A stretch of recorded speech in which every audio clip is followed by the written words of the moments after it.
Channel में स्वागत है आपका। आज हम इस वीडियो में पढ़ेंगे understanding the concept of prevention and control of disease. Means हम बीमारी पर कैसे रोकथाम पा सकते हैं और कैसे नियंत्रण कर सकते हैं, आज हम इस वीडियो में जान लेंगे। तो ज़्यादा देरी न करते हुए वीडियो को स्टार्ट करते हैं।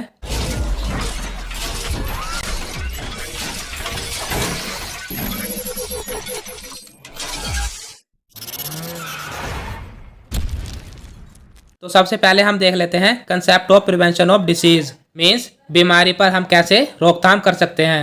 तो देखते हैं, the activities designed to protect patient and other member of the public from actual और potential health threats and their harmful consequences. Means ये एक ऐसी एक्टिविटी है, मीन्स गतिविधि है जिसको डिज़ाइन करा गया है, मीन्स बनाया गया है, जिसके कारण हम जो पेशेंट है और कोई भी मेंबर है पब्लिक का, मीन्स कोई भी जनता है, जनता में आप भी आ सकते हो और हम भी आ सकते हैं, उनको एक्चुअल और पोटेंशियल, एक्चुअल का मतलब है कि हाँ वो सच में एक पेशेंट है, मीन्स उसे एक बीमारी है, और पोटेंशियल का मतलब है कि उसे बीमारी होने वाली है। तो उनको सभी कंडीशन से बचाना है और उन सभी खतरों से बचाना है जिनके कारण उसे बीमारी हो सकती है। तो इसकी एक छोटी सी डेफिनेशन है कि जैसे एक व्यक्ति है तो उसे हर उस कंडीशन से, मीन्स हर उस फैक्टर से बचाना है जिसके कारण उसे डिसीज हो सकती है। तो अब हम लेवल देख लेते हैं प्रिवेंशन के। तो प्रिवेंशन के 4 लेवल हैं। First primordial prevention, second primary prevention, third secondary prevention, fourth tertiary prevention. तो हम प्राइमोर्डियल प्रिवेंशन देख लेते हैं। तो फर्स्ट है प्राइमोर्डियल प्रिवेंशन। तो इसमें हम क्या देखेंगे कि उन जगह पर जहाँ पर अभी कोई भी बीमारी ना हुई हो, मीन्स उन कंट्री में या उन सभी जगहों पर जहाँ पे पॉपुलेशन रहती है, मीन्स जनसंख्या रहती है, तो वहाँ पर उन सभी फैक्टर्स को, मीन्स जो जो बीमारी कॉज कर सकते हैं उन सभी पर रोकथाम करना, वो हम सब पढ़ेंगे प्राइमोर्डियल प्रिवेंशन में। प्राइमोर्डियल प्रिवेंशन का आपको एक एग्जांपल देता हूँ। जैसे इंडिया की ही बात करते हैं। इंडिया में कोरोना वायरस नहीं आया था, लेकिन उन्हें पता लग गया था कि ये पूरे वर्ल्ड में फैलने वाला है, तो पहले ही यहाँ पर लॉकडाउन लगा दिया था। मीन्स बीमारी होने से पहले ही उस पर प्रिवेंशन करने की कोशिश करी गई थी। तो वही हम देखते हैं प्राइमोर्डियल प्रिवेंशन में। तो अब हम इसके अंदर पढ़ेंगे इंटरवेंशन। इंटरवेंशन का मतलब है कि वो कौन कौन से फैक्टर हैं जो हमारे प्रिवेंशन को, मीन्स रोकथाम को बढ़ावा देंगे, मीन्स जिनकी वजह से हम डिसीज की प्रिवेंशन कर सकेंगे। तो इसके अंदर आते हैं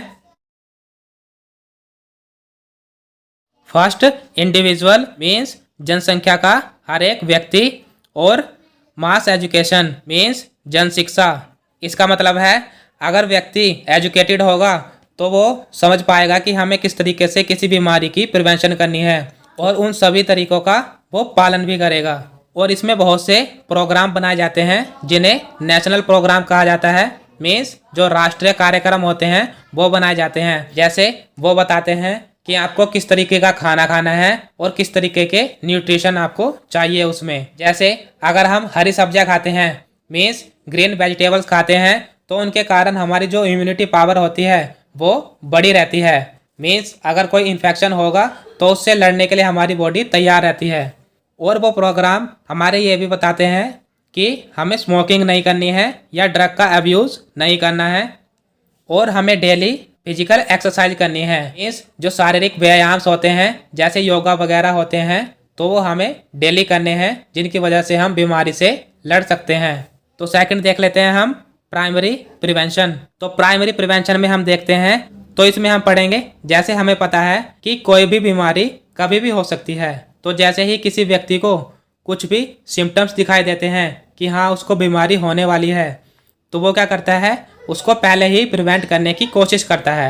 मीन्स डिसीज का हल्का सा भी एहसास होने पर वो उसको प्रिवेंट करने की, मीन्स रोकने की कोशिश करता है। तो इसकी इंटरवेंशन देख लेते हैं हम। तो इसमें हम बात करेंगे प्री पैथोजेनेसिस की। मीन्स प्री पैथोजेनेसिस का मतलब है जैसे ये व्यक्ति है और ये इन्फेक्शन है, तो इनके बीच में इंटरेक्शन होने से पहले ही उसको समाप्त करना, ये हम पढ़ते हैं प्री पैथोजेनेसिस में। अब हम इसका मोड ऑफ इंटरवेंशन देख लेते हैं। तो इसमें हम बात करेंगे हेल्थ प्रमोशन की। हेल्थ प्रमोशन का मतलब है जैसे कोई व्यक्ति है तो उसकी इम्यूनिटी पावर को बढ़ा देना, मीन्स उसके स्वास्थ्य की देखरेख कर कर उसके स्वास्थ्य को बढ़ावा देना। और दूसरा हम देखेंगे इसमें स्पेसिफिक प्रोटेक्शन। मीन्स जैसे कोई व्यक्ति है, अगर उसमें थोड़ा सा भी साइन दिखता है, मीन्स थोड़े से भी सिम्टम्स दिखते हैं डिसीज़ के, तो हम उसे विशेष प्रोटेक्शन देते हैं, जिसकी वजह से उसकी डिसीज़ जो है प्रिवेंट हो जाती है, मीन्स रुक जाती है।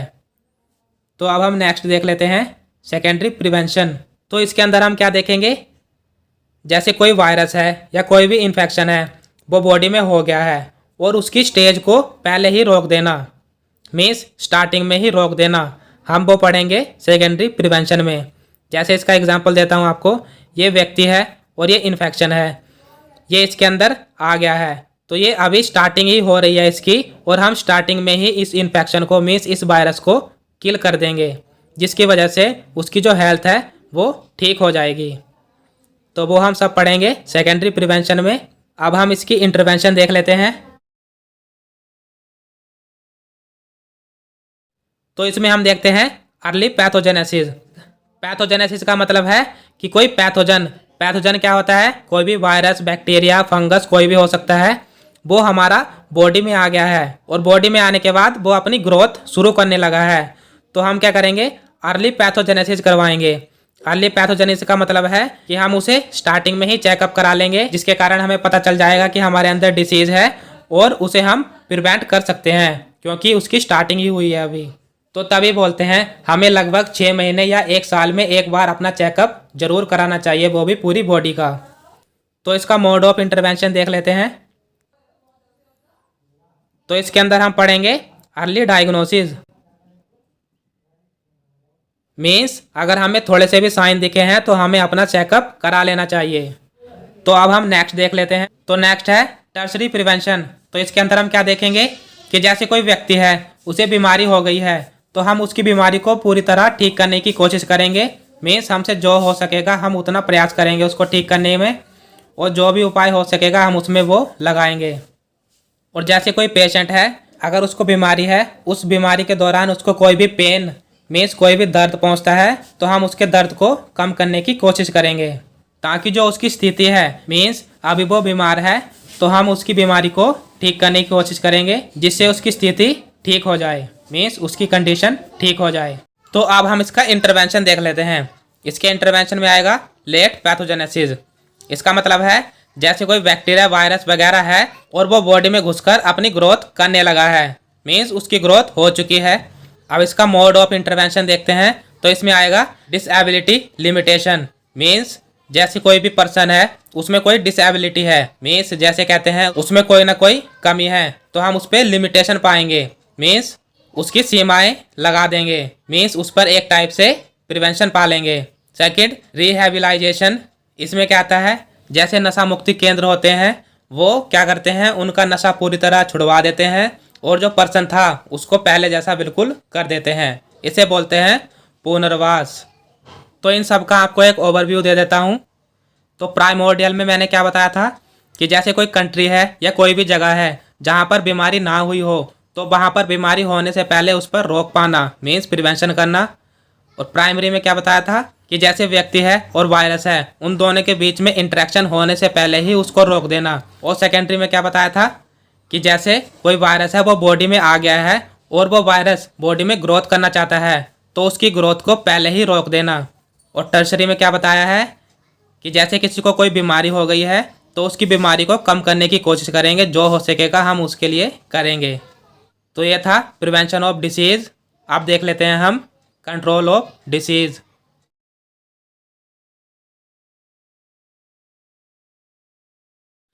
तो इसकी डेफिनेशन क्या है, disease control is reducing the transmission of disease agent a low level that it ceases to be a public health problem. Means बीमारी पर नियंत्रण पाना एक ऐसा तरीका है जिसमें बीमारी को फैलने से रोका जाता है, ताकि जो बीमारी है वो एक व्यक्ति के लिए मुसीबत ना बन जाए।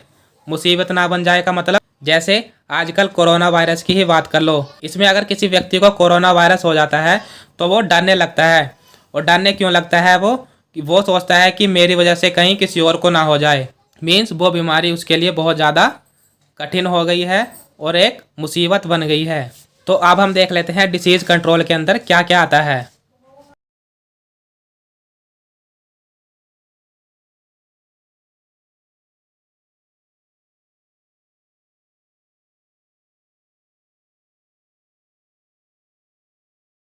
तो डिसीज कंट्रोल के अंदर 2 पॉइंट आते हैं। फर्स्ट है controlling the reservoir, second interruption of transmission.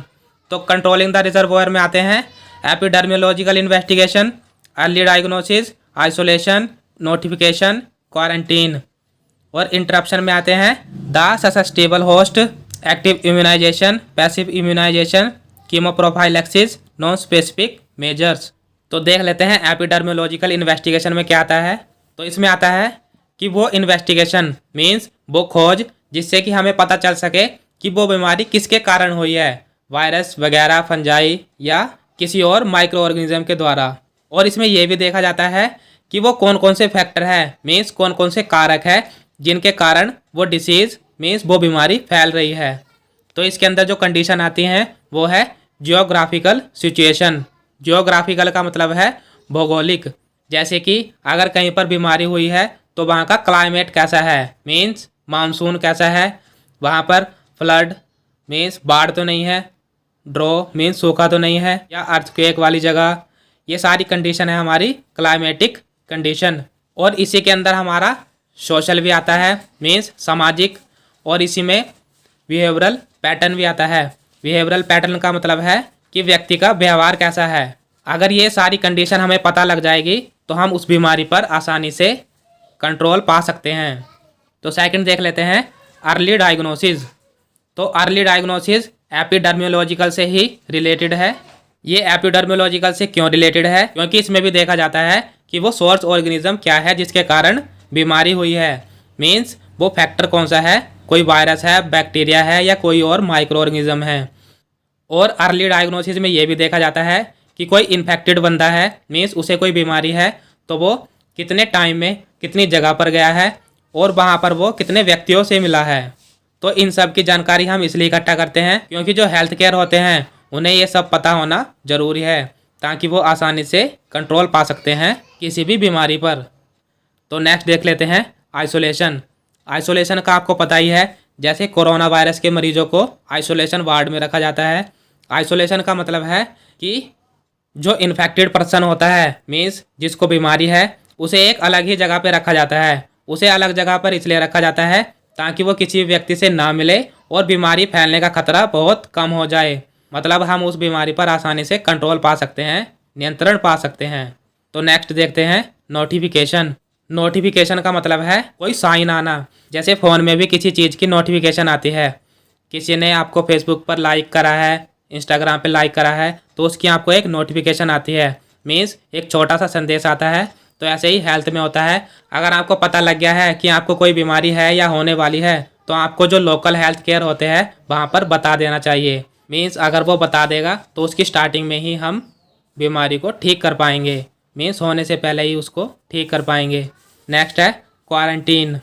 तो क्वारंटीन का भी आपको पता ही है, जैसे अभी लॉकडाउन लगा है तो सभी अपने घरों में बंद है मीन्स अभी क्वारंटीन हो रखे हैं। क्वारंटीन इसलिए करा गया है ताकि अगर कोई बीमार व्यक्ति है वो किसी और व्यक्ति के कांटेक्ट में ना आए, और जैसे कोई स्वस्थ व्यक्ति है वो भी किसी इन्फेक्शन के कांटेक्ट में ना आए, जैसे अभी कोरोना में सभी घरों में बंद हैं। तो नेक्स्ट देख लेते हैं इंटरप्शन ऑफ ट्रांसमिशन में फर्स्ट पॉइंट है द ससेप्टेबल होस्ट। ससेप्टेबल का मतलब है कि जैसे कोई पर्सन है उसकी बॉडी सेंसिटिव है मीन्स नाजुक है, कि वो आसानी से किसी भी अगर धूल वगैरह में जाएगा तो उसे छींके वगैरह लगने लगती है। ऐसा कोई व्यक्ति, तो अगर वो व्यक्ति किसी और के कांटेक्ट में आएगा जिसे बीमारी है तो उसे आसानी से वो बीमारी लग सकती है। और अगर वो घर में ही बंद है और उसकी बॉडी सेंसिटिव है मीन्स नाजुक है तो उसे क्या करना चाहिए, जैसे अगर वो घर में भी पानी पी रहा है तो पानी भी उसको साफ़ पीना चाहिए, क्लोरीनेटेड वाटर यूज़ करना चाहिए, उसको आरओ वगैरह का यूज़ करना चाहिए, जिससे कि जो वाटर से होने वाली डिसीज़ है उसको नहीं लग पाएंगी। और उन व्यक्तियों को अपने घर में वेक्टर कंट्रोल यूज़ करने चाहिए। वेक्टर कंट्रोल होते हैं जैसे मच्छर मारने की दवाइयाँ होती हैं और जो छोटे मोटे कीट पतंगे होते हैं उनको मारने के लिए जो दवाइयाँ यूज़ करते हैं वो सब आती है वेक्टर कंट्रोल में।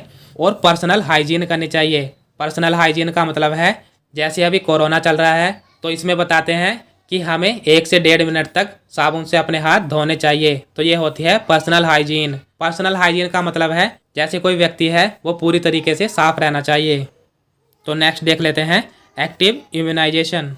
तो इसमें हम देखते हैं जैसे कोई व्यक्ति है उसे कोई इन्फेक्शन है और उसकी बॉडी उस इन्फेक्शन से लड़ने में असमर्थ है, मीन्स नहीं लड़ पा रही है। तो इसमें क्या किया जाता है कि जो व्यक्ति की इम्यूनिटी पावर होती है, मीन्स जो रोगों से लड़ने की शक्ति होती है, उसको बढ़ा दिया जाता है। तो जितनी भी इन्फेक्शियस डिसीज़ होती हैं, मीन्स जितने भी इन्फेक्शन होते हैं, वो हमारे कंट्रोल करे जाते हैं एक्टिव इम्यूनाइजेशन से। तो नेक्स्ट देख लेते हैं पैसिव इम्यूनाइजेशन। तो इसमें हम क्या देखते हैं, ये हम तब यूज़ करते हैं जब हमारी बॉडी को बहुत ज़्यादा इम्यूनिटी की ज़रूरत पड़ती है और वो भी कम समय में, तो तब हम यूज़ करते हैं पैसिव इम्यूनाइजेशन। तो नेक्स्ट देख लेते हैं कीमोप्रोफाइलैक्सिस। तो इसमें हम क्या देखते हैं कि रोगों से लड़ना या रोगों को बिल्कुल ठीक करना, वो हम सब देखते हैं कीमोप्रोफाइलैक्सिस में। तो इसके दो टाइप हैं, causal prophylaxis, clinical prophylaxis. Causal prophylaxis में हम देखते हैं, कोजल का मतलब है कि किसके कारण डिसीज़ हुई है। जैसे कोई वायरस वगैरह है, वो बॉडी पर अटैक कर रहा है, तो उसके अटैक को बिल्कुल रोक देना, मीन्स उस वायरस को ही बॉडी से एलिमिनेट कर देना। क्लिनिकल प्रोफाइलैक्सिस में हम क्या देखते हैं कि जो भी क्लिनिकल सिम्टम्स होते हैं उनको रोक देना। क्लिनिकल सिम्टम्स जैसे हेडेक, बॉडी पेन या ऐसे ही कोई भी सिम्टम्स। तो नेक्स्ट देख लेते हैं नॉन स्पेसिफिक मेजर्स। तो इसमें हम क्या देखते हैं, ये हम घरों में ही यूज़ कर सकते हैं, जैसे proper housing, pure water supply, ऐसे ही बहुत सारी चीज़ें। मीन्स हमें घर में ही ऐसे रूल बनाने चाहिए ताकि हम बीमारी से लड़ सकें। वो रूल कैसे कैसे होंगे कि हमें खाने से पहले हाथ धोने चाहिए, खाने के बाद हाथ धोने चाहिए, सुबह और शाम ब्रश करना चाहिए। ये सारे आते हैं हमारे नॉन स्पेसिफिक मेजर्स में। तो ये था understanding the concept of prevention and control of disease, means किस तरीके से हम बीमारी पर रोकथाम कर सकते हैं और उस पर नियंत्रण पा सकते हैं। तो आज के लिए बस इतना ही। आशा करता हूँ कि आपको वीडियो अच्छी लगी होगी। अगर आपको वीडियो अच्छी लगी है तो लाइक और कमेंट करके ज़रूर बताना। और आपसे एक छोटी सी रिक्वेस्ट है, अगर आप हमारे चैनल पर नए हैं तो चैनल को सब्सक्राइब कर दीजिए, जिससे कि आपको हमारी वीडियोज़ मिलती रहे। Thank you for watching.